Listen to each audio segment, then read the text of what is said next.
Beneath the surface of the soil, a hidden process is taking place.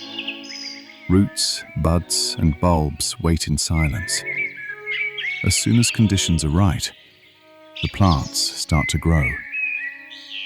This is the beginning, the emergence of wildflowers. They must use up the available resources in a short period of time.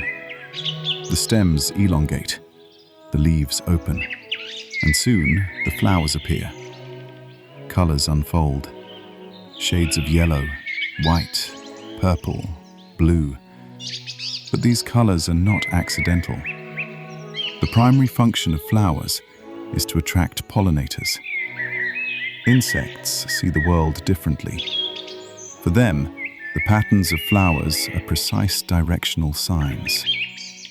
Nectar provides energy, and pollen is the basis for reproduction. This cooperation is essential. The relationship between plants and pollinators is tightly intertwined. As light availability changes, plant growth adapts. Competition begins. Competition for light, competition for space, competition for habitat. Some species grow tall, others stay short, but bloom faster. Each strategy is for survival. Meanwhile, an invisible soil system is at work. Microorganisms break down the materials. They release nutrients. The roots absorb them. Energy flows throughout the plant. This process sustains life. Pollinate and produce seeds. The next generation is ready. As the environment changes, some species disappear. Others take their place.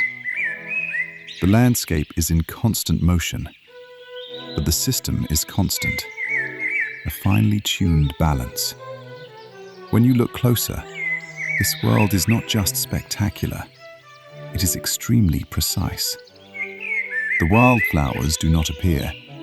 They are part of a larger system, a system that sustains life.